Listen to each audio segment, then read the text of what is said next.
중국인들이 사랑하고 존경하는 사상가 임어당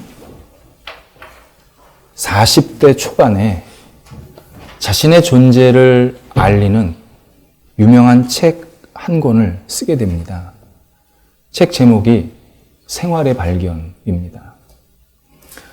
이 책에서 그는 아버지가 목회자인데 자기가 왜 이교도가 되고 있는지 그 이유를 자세하게 쓰고 있습니다. 요약하면 이런 내용입니다. 기독교인은 신의 도움과 보호 아래서 살면서 신과 함께 교섭하고 있다고 말한다고 합니다. 이 말이 맞는다면 비기독교인은 고아처럼 세상에 버려진 존재가 된다는 것이지요. 이것은 기독교인들의 생각이 얼마나 이기적이고 그리고 경솔하고 불손한지를 보여주는 대표적인 사례라고 지적을 하고 있습니다. 뿐만 아니라 기독교인들이 예수님께서 다시 오실 것이다, 재림할 것이다 라고 그렇게 오랫동안 외쳤지만 그 일은 아직까지 일어나지 않았고 예수님이 동정녀에서 탄생했다라는 말은 모순덩어리 그 자체라고 평가를 합니다. 그러면서 이분의 결론은 사람은 진실하면 된다. 진실함이 가장 종교적이다. 그 이상은 필요 없다. 이렇게 단언을 합니다. 이런 마음으로 기독교에 대해서 굉장히 냉정하던 그가 65세 때 회심을 하게 됩니다. 물론 그 뒤에는 눈물로 오랫동안 평생 기도했던 아버지가 있었습니다. 회심하고 난 이후에 그가 이교도에서 기독교인으로라는 또 아주 멋진 책을 하나 쓰게 됩니다. 그 책에서는 자기가 어떻게 기독교 신앙을 받아들이게 됐는지 신앙의 여정에 대해서 쭉 서술하고 있습니다. 역시 요약을 말씀드리면 이겁니다. 본인은 여러 사상가들과 종교성에 대해서 여행을 하듯이 엄청나게 돌아다녔다는 것입니다. 이런 사상, 저런 종교. 그런데 인간의 영혼의 근본적인 문제를 해결하는 것은 기독교 신앙밖에 없다는 것을 깊이 깨닫고 받아들이게 되었습니다. 이분이 말하기를 세상의 수많은 사상가나 현인들은 촛불이다. 예수님은 태양이다. 이렇게 명제를 적어 놓습니다. 예수님은 진리였다. 그분이 가르친 신앙은 장황하거나 논리성을 앞세우지 않았지만 간결하고 명료했다. 나를 본 자가 하나님을 본 사람이다. 이런 말을 어느 누구에서도 듣지 못한 새로운 목소리였다. 내 계명은 이것이니 서로 사랑하라. 이런 말씀은 유교에서 말하는 실증주의나 무에서 유로 가고 유가 무로 간다라는 도교가 서술하고 있는 신비주의나 험난한 세상에서 탈출하겠다고 지성적 노력으로 열심히 살아가는 불교에서는 도저히 따라갈 수 없는 위대한 가치였다. 나는 예수님을 믿고 진정한 평안과 자유와 구원을 경험했다. 이렇게 본인의 이야기를 하고 있습니다. 임어당의 회심은 중국 지성인들에게 굉장한 영향을 미쳤고 특별히 인생의 의미를 진지하게 묻는 것이 기독교에 그 답이 있다라는 것을 보여준 대표적인 사건이었다고 그를 따르는 많은 후학들이 우리들한테 전언하고 있습니다. 삶의 의미는 우리가 살아가는 첫 번째 동기입니다. 내가 경제적으로 좀 여유가 있으려고 하고 어떤 일에 성공하려고 하는 것도 삶의 의미를 찾는 과정 속에서 생긴 단기간적인 목표입니다. 그래서 삶의 의미가 없어지면 내가 아무리 큰 성취를 했더라도 그것도 무의미해지는 것을 우리가 자주 목도하게 됩니다. 어떤 사람들은 삶의 의미를 찾는 것은 남들처럼 살지 않겠다라고 하는 반사작용일 뿐이다. 그렇게 말합니다. 좀 쉽게 표현하면 이런 겁니다. 내가 살고 싶은 대로 살면서 이게 내 삶의 의미다. 그렇게 뒤로 덧붙인다는 것입니다. 이러한 주장이 진실이 아닌 이유는 삶의 의미가 확실하면 살고 죽는 것에 대해서 마음의 여유가 생깁니다. 우리 중에 누가 죽으려고 사는 사람이 있습니까? 우리는 살려고 열심히 사는 겁니다. 그런데 삶의 의미가 확실하면 죽음까지도 의연하게 받아들이게 됩니다. 그래서 기독교에서 순교가 가능한 것입니다.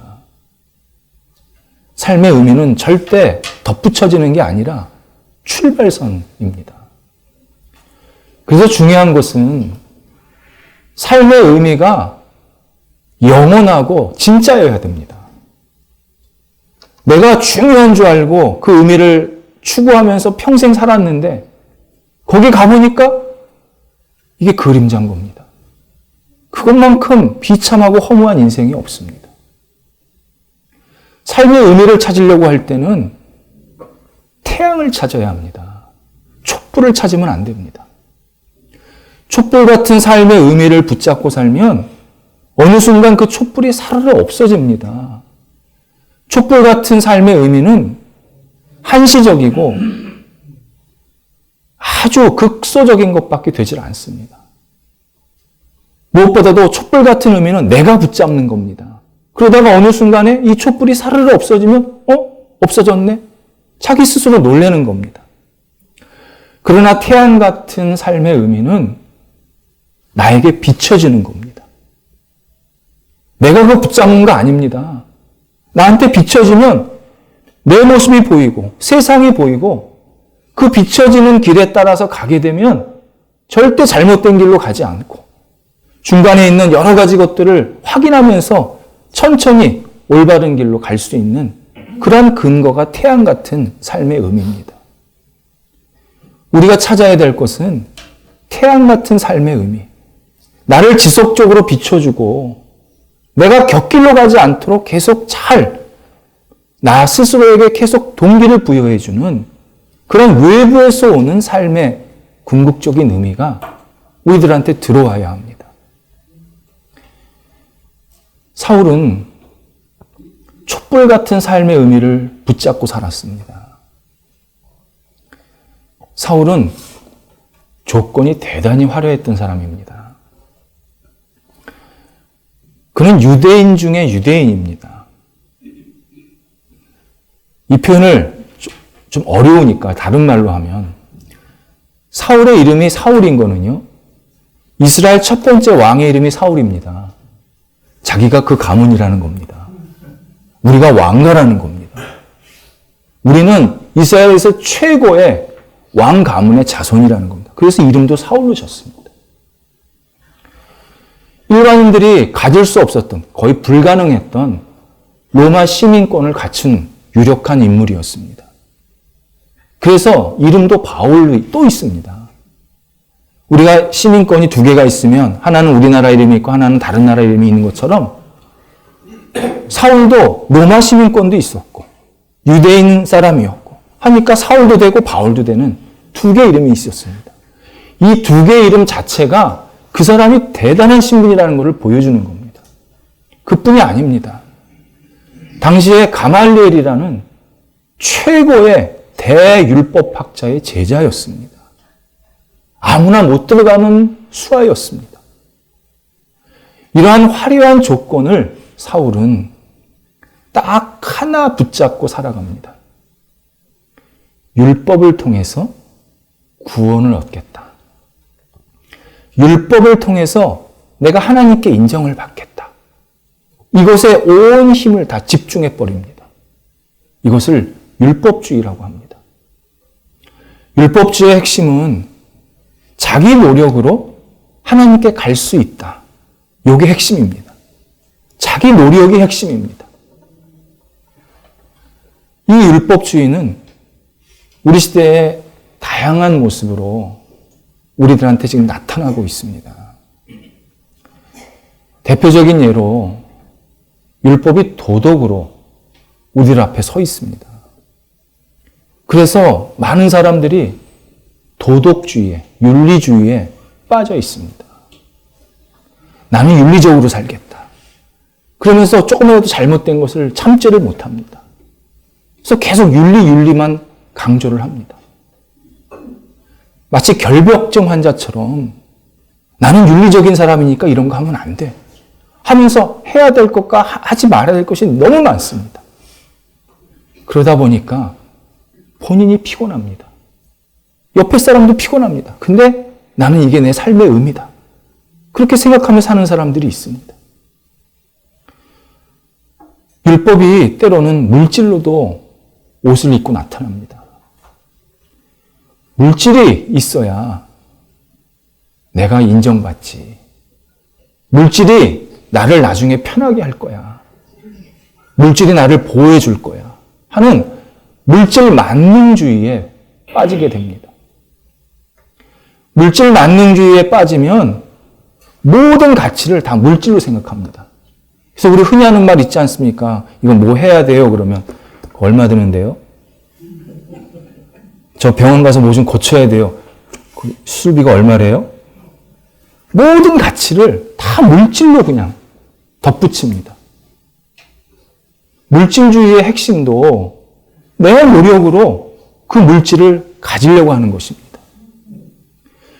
율법주의가 가장 우리에게 주는 해악은 나는 노력해서 여기까지 왔는데 너는 왜 그렇게 못하느냐?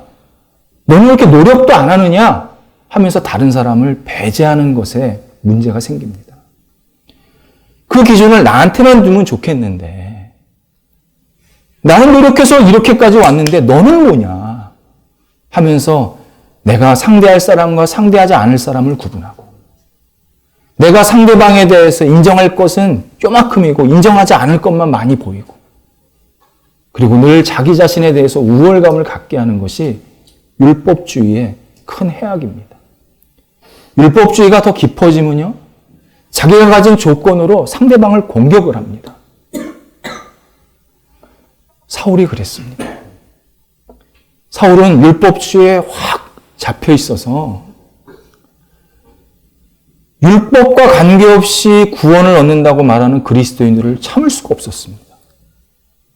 나는 내 모든 것을 쏟아부으면서 이 율법을 지키려고 그리고 율법을 통해서 내가 하나님을 만나려고 하는데 니네는 율법과 관계없이 하나님을 믿는다고? 하나님을 안다고? 구원받았다고?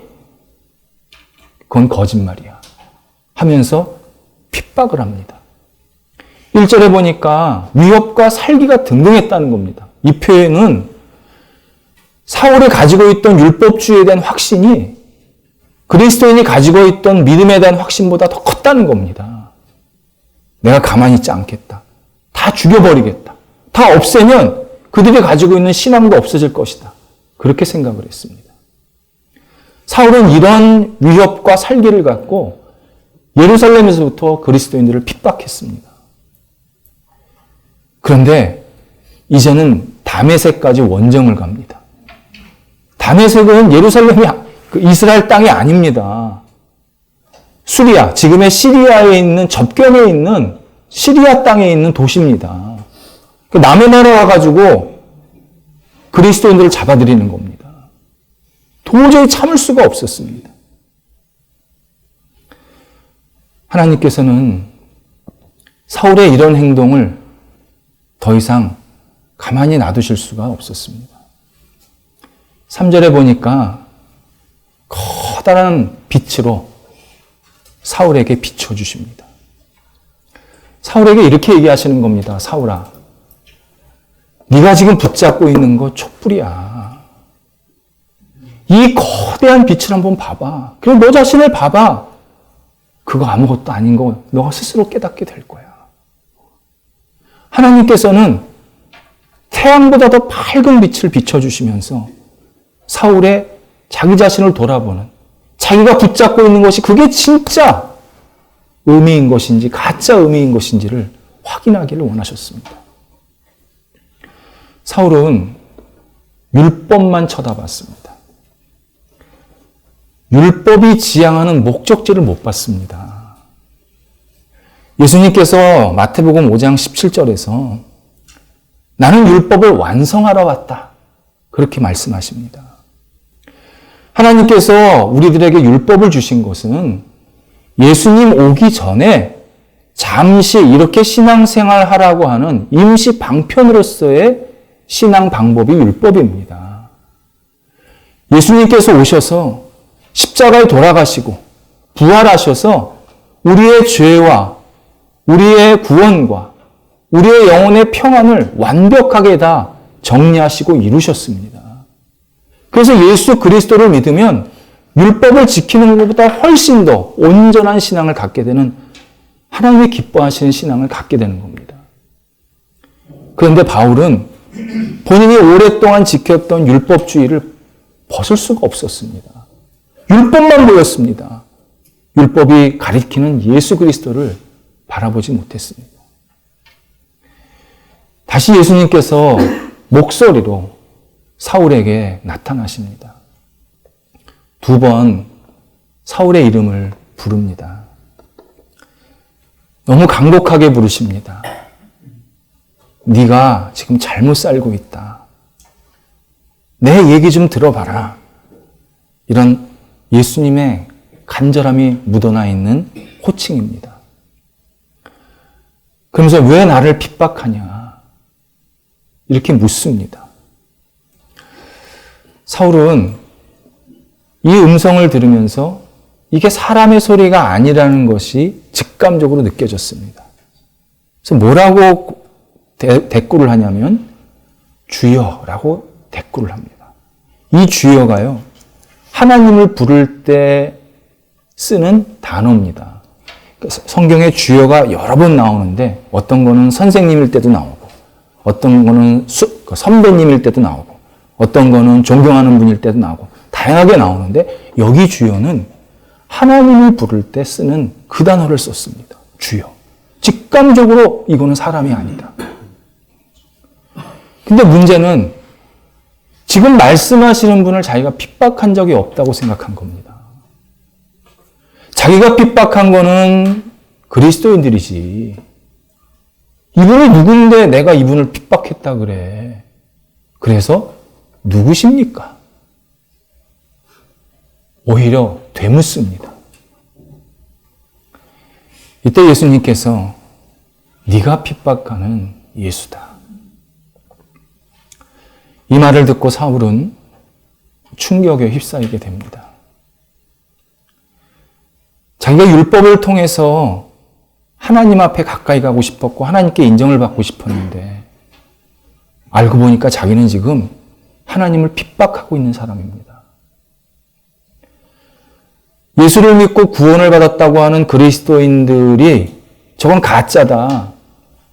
쟤네들 지금 뭐에 홀려 있다. 그렇게 생각을 했는데 홀린 거는 지금 자기고 가짜도 자기라는 것이 깊이 깨우쳐지는 것입니다. 그래서 사울은 움직일 수가 없었습니다. 더 이상 말을 할 수가 없었습니다. 계속해서 예수님께서 말씀하십니다. 사울아, 네가 가는 길을 멈추고 다메섹 시내로 들어가서 내가 다시 너에게 할 일을 가르칠 테니까 그때까지 기다려라. 그렇게 지시를 하십니다.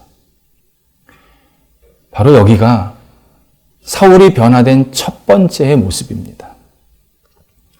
사울은 자기 계획을 갖고 다메섹에 왔습니다. 여기 와서 예수 믿는 사람을 잡아가지고 예루살렘으로 이송시키고 거기서 처형을 하려고 아주 단단한 계획을 세워왔습니다. 뭐 공문서도 가져오고 사람도 같이 가고 단단한 계획을 가지고 갔습니다. 그런데 그 계획이 한순간에 무너집니다. 반대로 하나님이 사울을 붙잡습니다. 하나님이 사울에게 이렇게 하라고 이제 지시하십니다.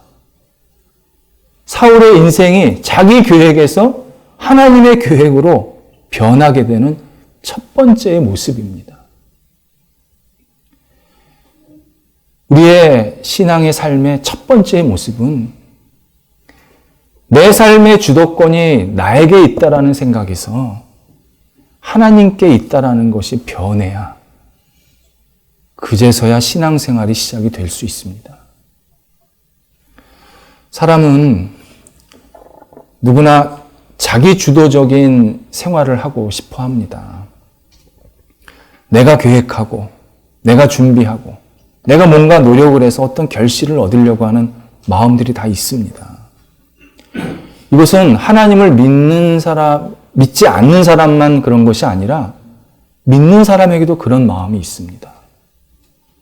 그래서 하나님을 믿고 내가 하나님께 모든 것을 의지하고 맡긴다고 하시는 분들도 10%, 30%만 맡깁니다. 그리고 나머지는 이건 내가 할 거야. 내가 해야 돼. 이거는 내가 계획을 세워서 뭔가 움직여야 돼. 하면서 나머지는 자기가 하려고 합니다.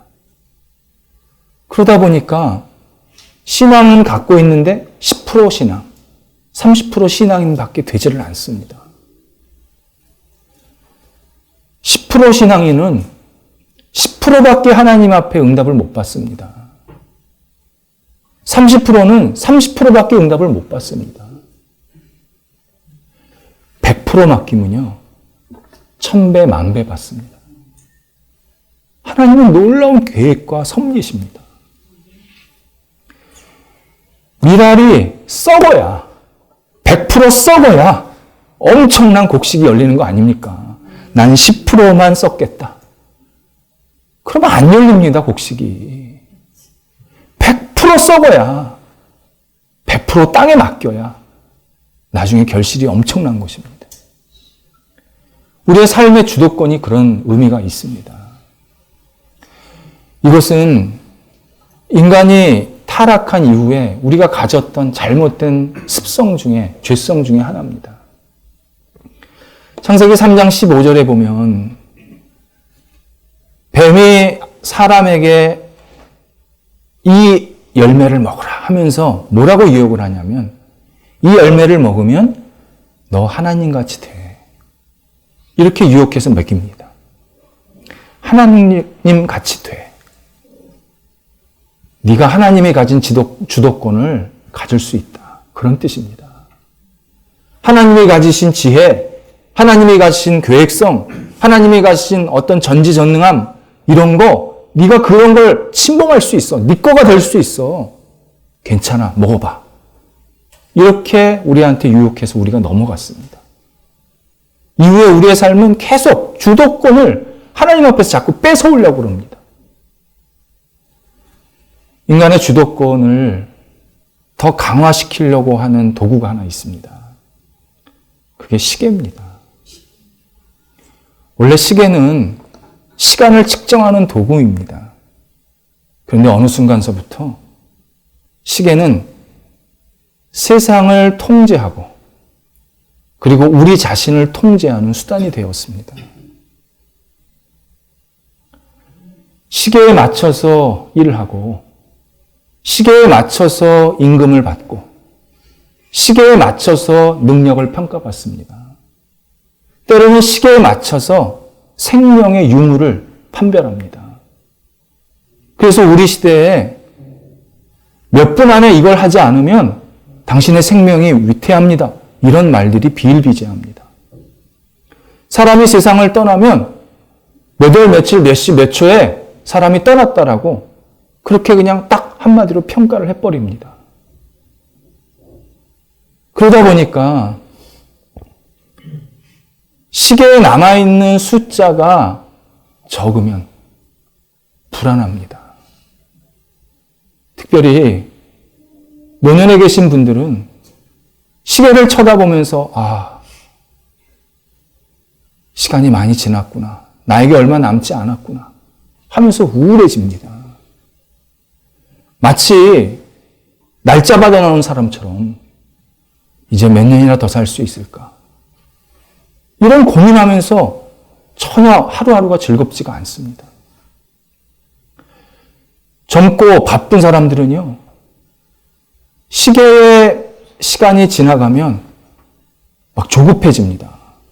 난 아직도 할 일이 많은데, 난 이것도 해야 되고 저것도 해야 되는데, 막 스트레스 받습니다.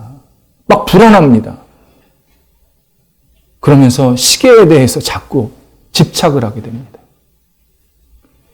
결국 인간이 세상을 통제하려고 만들었던 시계가 우리를 통제해버리고 있습니다. 지금 우리 시대가. 시계가 앞에서 우리를 끌고 뒤에서 밀고 옆에서 압박하고 위에서 짓누릅니다. 많은 사람들이 이 시계의 숫자 때문에 어떻게 해야 될지를 모릅니다. 시계의 숫자대로 사는 사람은요, 자기의 인생을 숫자로 표현합니다. 숫자 100년, 이게 내 인생입니다. 그러면 50까지는 전반전, 그 이후는 후반전이라고 생각을 합니다. 또 어떤 사람은 쿼터, 25년, 지금은 내가 3쿼터다, 4쿼터다. 그렇게 쿼터로 생각해서 25년씩 끊어서 생각합니다. 그런데 시계에 의해서 인생을 구분하는 결정적인 문제는 후반전이 깊어지면 깊어질수록 살맛이 안 난다는 겁니다. 끝날 날에 자꾸 가까이 온다고 생각을 하니까 재미가 없는 겁니다. 의미가 없습니다. 어제나 그제나 오늘이나 똑같습니다. 그러다 보니까 무기력하고 사는 힘이, 활력이 생기지를 않습니다. 시계는 때로는 하나님의 시간을 통제하려고 합니다. 사람들이 시계에 숫자를 딱 맞춰놓고 이 숫자까지 이 일이 일어나야 합니다. 이런 결실이 있어야 됩니다. 이런 성공이 있어야 됩니다. 하나님을 압박합니다. 만약에 그 시계가 가르치는 그 시간까지 하나님이 뭔가 이루어주시지 않으면 하나님이 나 사랑하지 않는다고. 하나님이 안 계시다고. 하나님이 나 버리셨다고. 그렇게 스스로 생각을 합니다. 여러분, 인간의 시계는 결코 하나님의 시간을 통제할 수 없습니다. 하나님의 시간은 하나님이 우리한테 주신 선물입니다.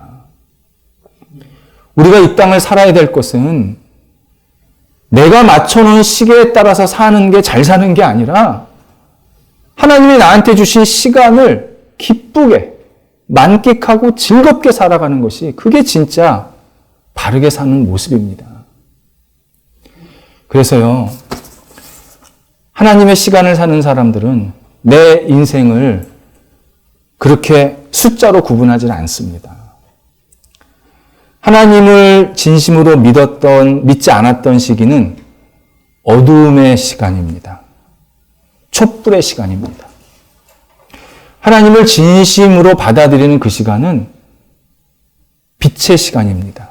태양의 시간입니다.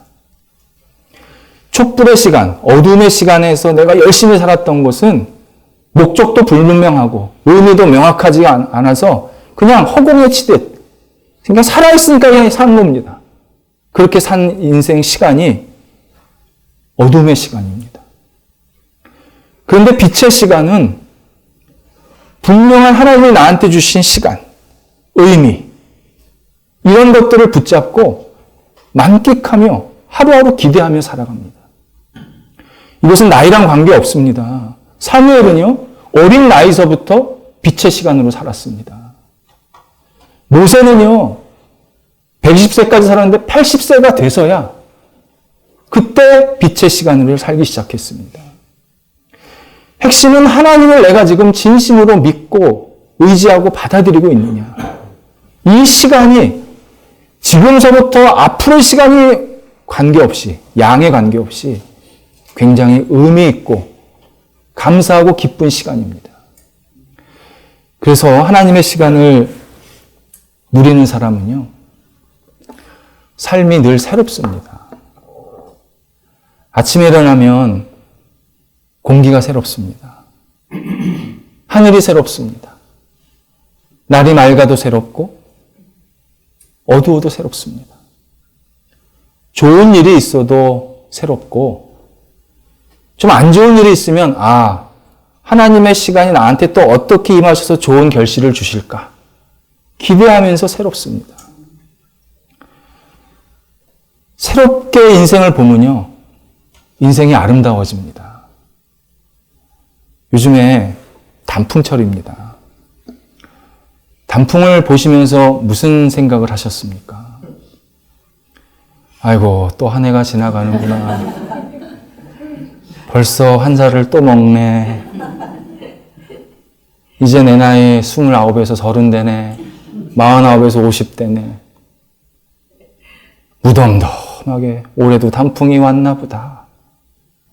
그렇게 살아간다면 인간의 시계를 사는 사람입니다. 단풍을 보면서 참 아름답다. 나한테 올해 또 이런 단풍을 보게 하시네. 저 모양 참 예쁘다. 참 내 마음이 기쁘다. 이러면서 단풍을 즐거운 마음으로 즐길 줄 아는다면 그분은 지금 하나님의 시간을 살고 있는 분입니다. 사울이 3일 동안, 9절에 보니까 3일 동안 먹지도 못하고 마시지도 못하고 보지도 못했다. 그렇게 되어 있습니다. 그 3일은요, 인간의 시계 72시간이 아닙니다.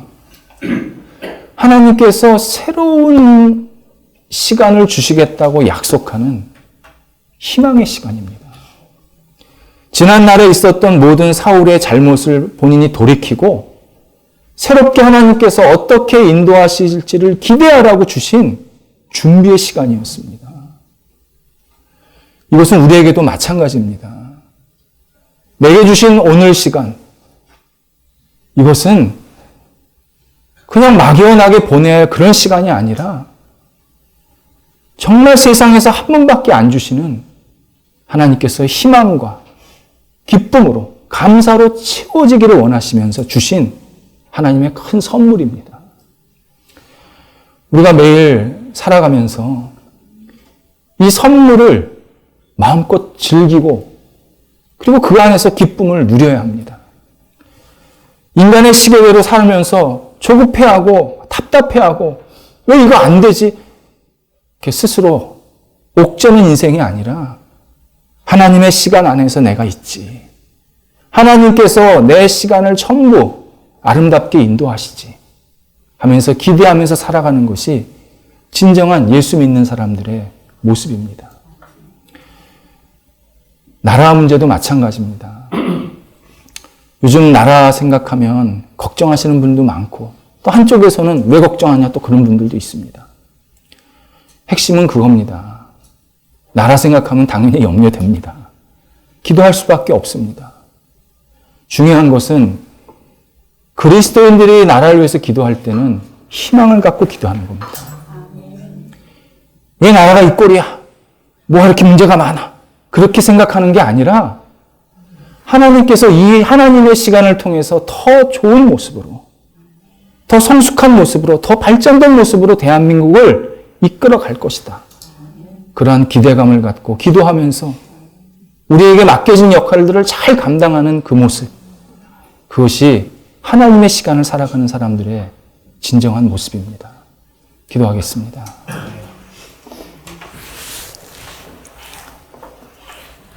하나님, 저희들에게 이 땅을 살아갈 수 있도록 많은 여건과 시간과 기회를 주신 것 감사합니다. 하나님 놓치지 않기 원합니다. 하나님이 허락하시는 시간 고귀하게 여기며 매일매일 즐겁게 살기를 원합니다. 기쁨과 희망과 감사와 그리고 하나님 앞에 높여드리는 시간 되기를 원합니다. 주님, 저희들의 있는 어두운 그리고 미력한 모든 시계들을 예수 그리스도 이름으로 물리쳐 주시고 오직 하나님께서 허락하시는 밝고 환한 태양과 같은 시간을 날마다 저희에게 경험케 하여 주시어서 우리의 인생이 우리의 주도가 아니라 하나님의 이끄심에 따라 살아갈 수 있는 거룩한 은총이 우리에게 나타나도록 인도하여 주옵소서. 예수님의 이름으로 기도드립니다. 아멘.